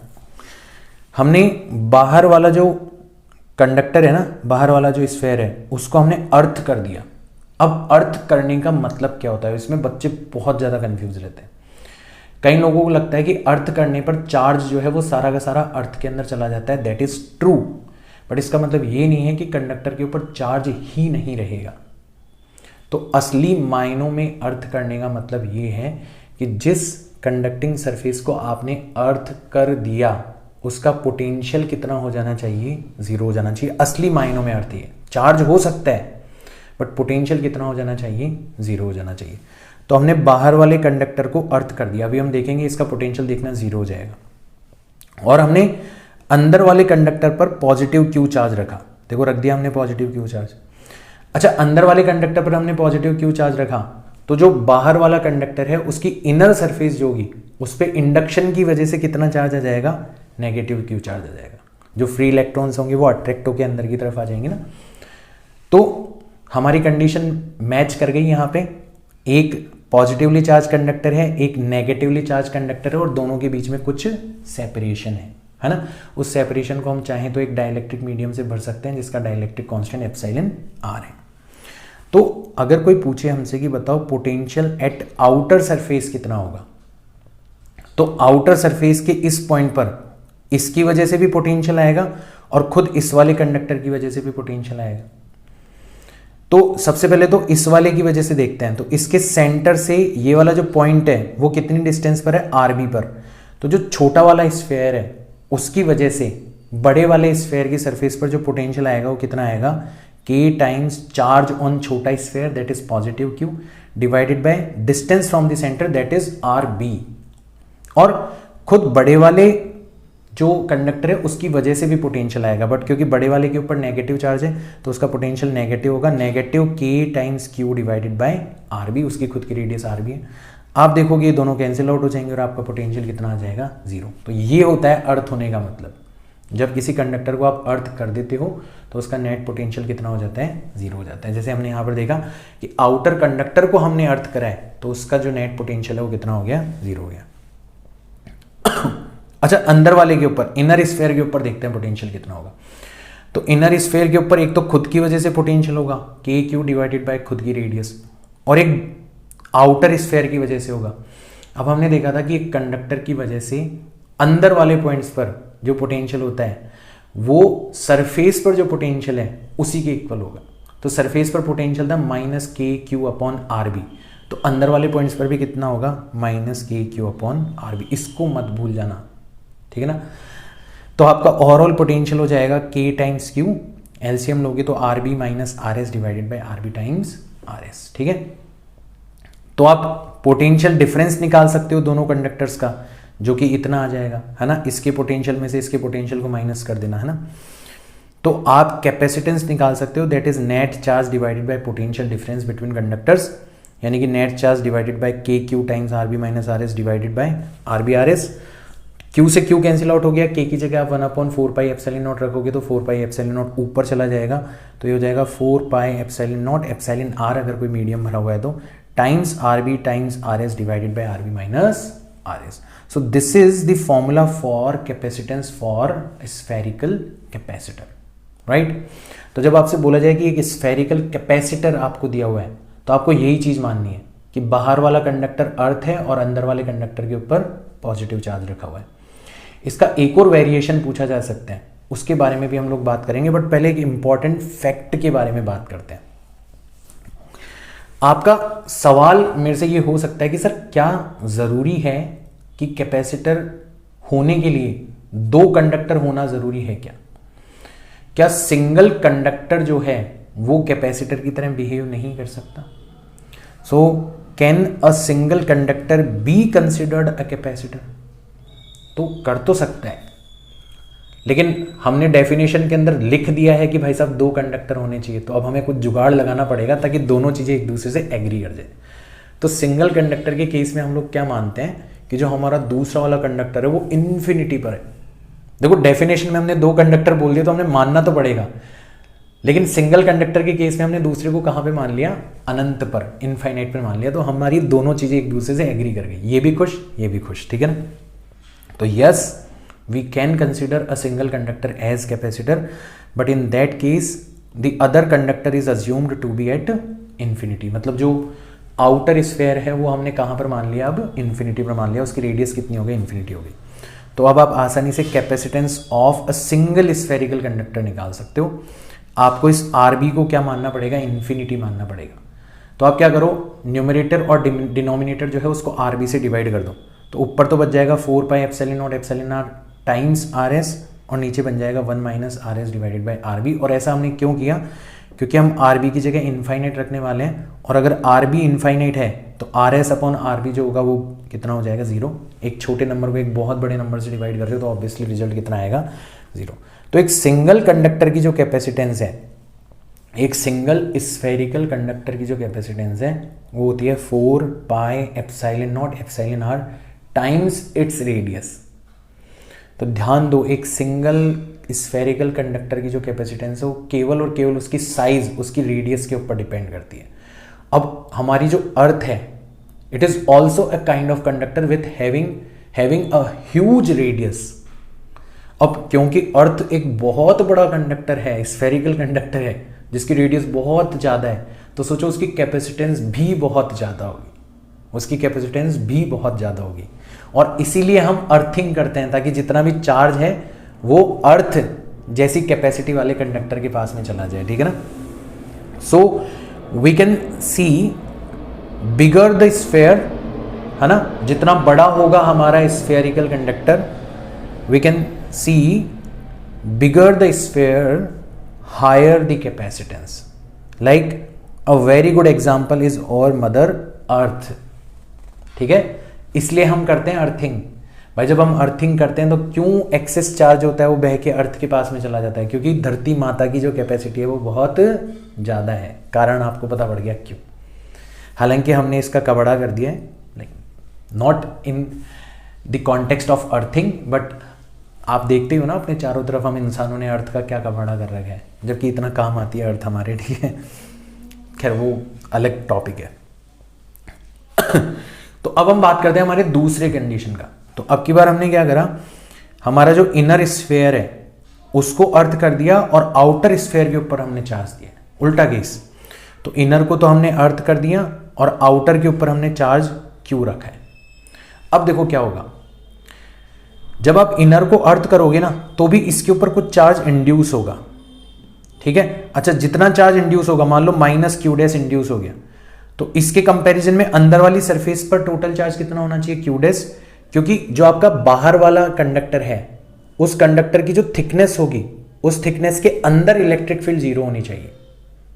भाई अभी तो यहाँ पे आपको बाहर वाले कंडक्टर की, बाहर वाला जो स्फेरिकल कंडक्टर है उसकी थिकनेस नहीं दिखाई दे रही, बट उसकी कुछ तो थिकनेस होगी, उस थिकनेस के अंदर इलेक्ट्रिक फील्ड जीरो होनी चाहिए, क्योंकि कंडक्टर के अंदर इलेक्ट्रिक फील्ड हमेशा जीरो होती है।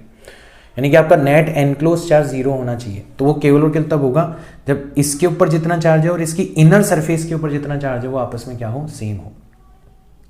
तो आपने टोटल चार्ज रखा था Q, इनर सरफेस पे चला गया Q डैश, तो आउटर सरफेस पर टोटल कितना चार्ज रह गया, Q माइनस Q डैश रह गया।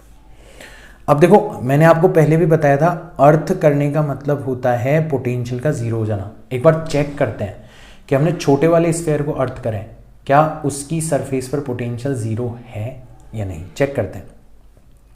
तो छोटे वाले स्फीयर की सरफेस पर पोटेंशियल किस किस की वजह से आएगा, एक तो बाहर वाले स्फेरिकल कंडक्टर की आउटर सरफेस की वजह से आएगा, बाहर वाले स्फीयर कंडक्टर की इनर सरफेस की वजह से आएगा, और खुद छोटे वाले कंडक्टर की सरफेस की वजह से आएगा। इनका सम कितना होना चाहिए, जीरो होना चाहिए। तो आप देखोगे KQ upon RB and minus KQ dash upon RB and plus KQ dash upon RB, तो ये वाली जो टर्म है वो आपस में कैंसिल आउट हो जाएगी। तो केवल और केवल बचेगा KQ upon RB and minus KQ dash upon RS। इसको जब आप उधर ले जाओगे तो आपकी इक्वेशन ऐसी कुछ बन जाएगी, KQ upon RB divided by KQ dash divided by RS। K से K कट गया तो आपको पता पड़ गया कि जो Q डैश है वो कितना होगा, RS divided by RB times Q के इक्वल होगा। एक बहुत इंपॉर्टेंट सवाल इसी के ऊपर पूछा जा सकता है कि बाहर एक स्फेरिकल कंडक्टर है, उसके ऊपर आपको नेट चार्ज दे दिया जाएगा, अंदर एक स्फेरिकल कंडक्टर है उसको अर्थ कर दिया जाएगा, और आपसे पूछा जाएगा कि बताओ अंदर वाला जो स्फेरिकल कंडक्टर है उसके ऊपर इंड्यूस्ड चार्ज कितना होना चाहिए, या बाहर वाला जो स्फेरिकल कंडक्टर है उसकी इनर सरफेस पर इंड्यूस्ड चार्ज कितना होना चाहिए। तो अब आपको पता पड़ गया कि इंड्यूस्ड चार्ज कितना होता है, RS divided by RB times Q। तो अगर इतना इंड्यूस्ड चार्ज होगा ना हमारा, तो हमारा पोटेंशियल कितना हो जाएगा, जीरो हो जाएगा। तो पोटेंशियल जीरो होना ही चाहिए, हमने उस कंडीशन को यूज करके इंड्यूस्ड चार्ज की वैल्यू निकाली है। So this is very important, right. तो ये डायरेक्ट एक स्टैंड अलोन क्वेश्चन अपने आप में कैरी करता है, ठीक है।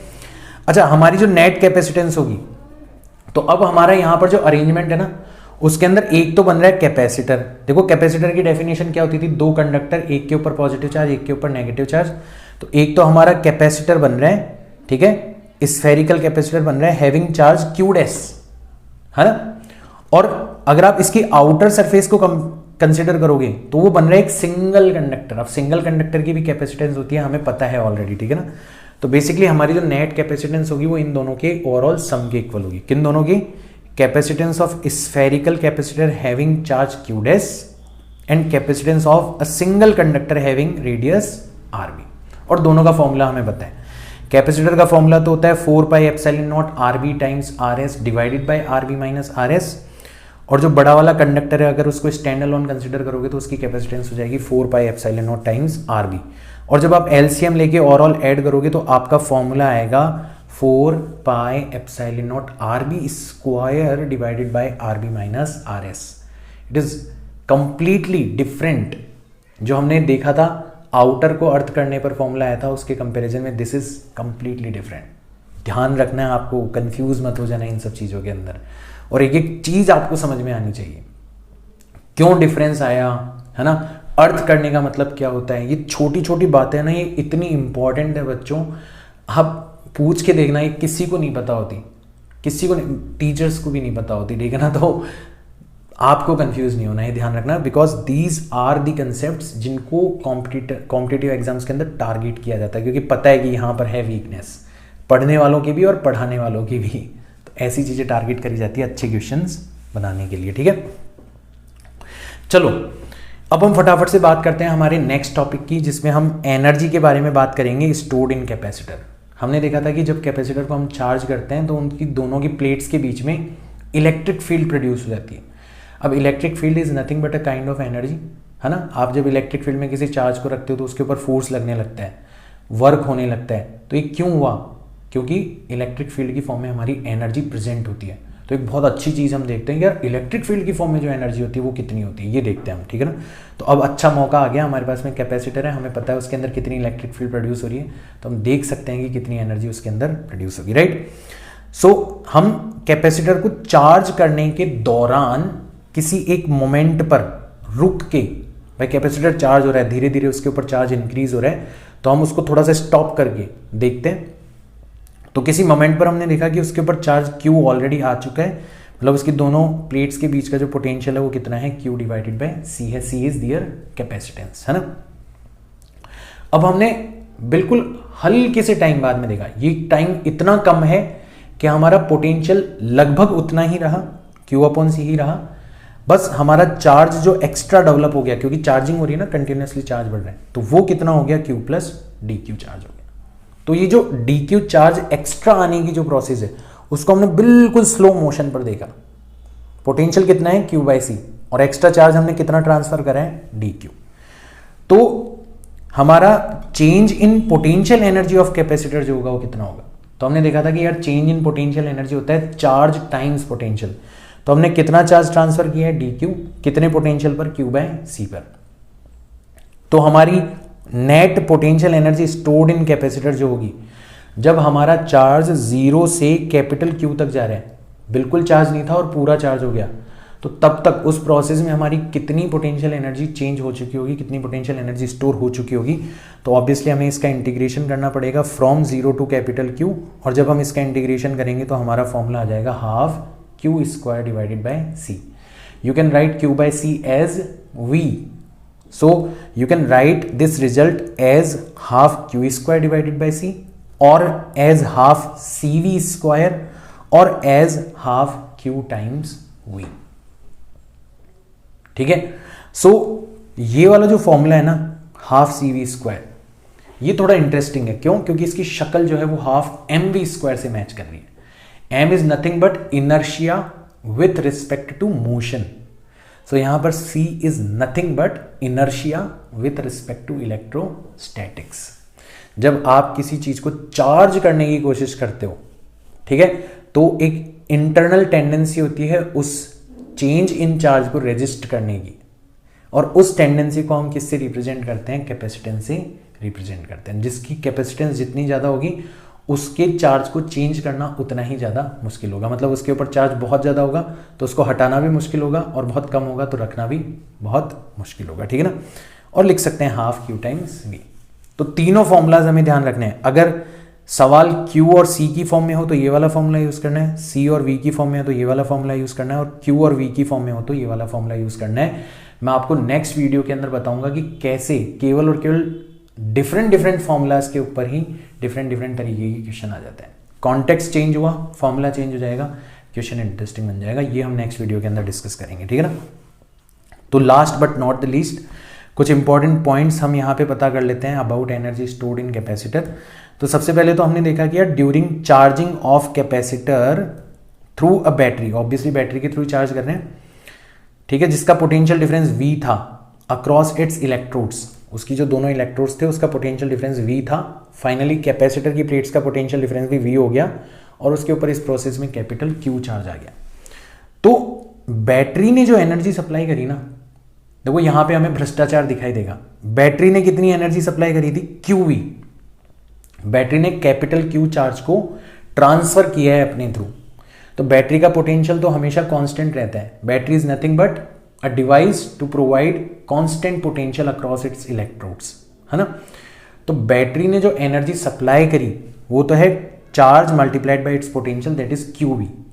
और हमने देखा कि कैपेसिटर के पास में जो एनर्जी पहुंची वो कितनी थी, हाफ QV। तो बाकी आधी कहाँ गई, तो बाकी आधी जो है वो भ्रष्टाचारी ले गए, मतलब सराउंडिंग्स के अंदर चली गई in form of heat. Half QV जो है वो हीट की फॉर्म में बाहर चली जाती है। तो क्वेश्चन दोनों कॉन्टेक्स्ट में पूछा जा सकता है। कई बार बच्चे घबरा जाते हैं, यार कैपेसिटर में हीट कहाँ से आ गई, कैपेसिटर में एनर्जी लॉस कहाँ से आ गया। अब आपको पता पड़ गया कैपेसिटर में एनर्जी लॉस कहाँ से आता है, ठीक है। बैटरी एनर्जी प्रोवाइड करवाती है QV, स्टोर होती है हाफ QV, तो जो बचती है हाफ QV वो हीट की फॉर्म में बाहर चली जाती है। And last but not the least, अगर हम एनर्जी डेंसिटी के बारे में बात करें, that is nothing but energy पर यूनिट वॉल्यूम तो हमने एनर्जी देखा हाफ क्यू वी है और हमारा वॉल्यूम है ए मल्टीप्लाइड बाई डी। अभी जो क्यू अपॉन ए है इसको तो लिखा जा सकता है सिग्मा, और जो वी अपॉन डी है इसको लिखा जा सकता है इलेक्ट्रिक फील्ड। और हम चाहें तो divided by epsilon not multiplied by epsilon not करें तो sigma upon epsilon not is again electric field. तो हमारा फॉर्मूला हो जाएगा हाफ एप्सिलॉन नॉट टाइम्स ई स्क्वायर, या आप चाहो तो इसको ऐसे भी लिख सकते हो, हाफ सिग्मा ई की जगह आप लिख सकते हो सिग्मा अपॉन एप्सिलॉन नॉट। तो एक फॉर्मूला ये भी हो जाएगा इसका, ठीक है। तो energy density in electric field E is half epsilon naught E square, या by a charge density sigma is half sigma square divided by epsilon naught. और आगे जाके हम देखेंगे कि ये ही चीज इलेक्ट्रिक प्रेशर की भी इक्विवेलेंट होती है। इलेक्ट्रिक प्रेशर क्या होता है ये भी हम देखेंगे, बहुत इंटरेस्टिंग टॉपिक है। बट फिलहाल एनर्जी डेंसिटी हमें ध्यान रखनी है कि energy density is dependent on electric field and its formula is half epsilon naught E square. And energy density is not energy, it is energy per unit volume. तो as I have promised, मैंने आपको बोला था कि आज का जो video है, अगर आप यहाँ तक देख चुके हो इस वीडियो को तो पता चल गया होगा कि आज भरमार है हमारे कंसेप्ट्स की। बट हर कंसेप्ट को हमने सीखने में टाइम लगाया है, डेप्थ तक जाकर सीखा है और दिमाग के अंदर बहुत अच्छे से अरेंज किया है। और अगर आप ये करने में कामयाब हो जाते हो ना तो आपको फिर पता चलता है कि न्यूमेरिकल्स जो हैं वो मज़ेदार बन जाते हैं। अभी आपके लिए सिरदर्द है न्यूमेरिकल, अब आपको इस वीडियो को देखने के बाद में इंतजार होगा अगले वीडियो का कि अब तुरंत सर न्यूमेरिकल्स करें ताकि हम भी उनको सर के साथ साथ करें। तो मिरेकल सीरीज कैसी लग रही है बताओ कमेंट्स के अंदर, कोई डाउट्स वगैरह हो तो कमेंट्स के अंदर शेयर किया करो, ठीक है ना। इंगेजमेंट बढ़ाओ यार अपने वीडियोस के ऊपर, आप वीडियोस को खुद भी देखो, शेयर करो, कमेंट्स के अंदर डिस्कस करो, ठीक है। जब एंगेजमेंट बढ़ेगा तो जो यूट्यूब के ऊपर शोर मचा हुआ है उसमें मेरे जैसे गरीब की आवाज़ भी सुनाई देने लगेगी। और मुझे लोगों तक पहुंचाने का काम आपको करना है। मैं अपना काम पूरी ईमानदारी से कर रहा हूँ, क्या आप अपना काम पूरी ईमानदारी से कर रहे हो? तो मैं मिलता हूँ हमारे नेक्स्ट वीडियो के अंदर मिरेकल सीरीज़ के, तब तक के लिए बाय।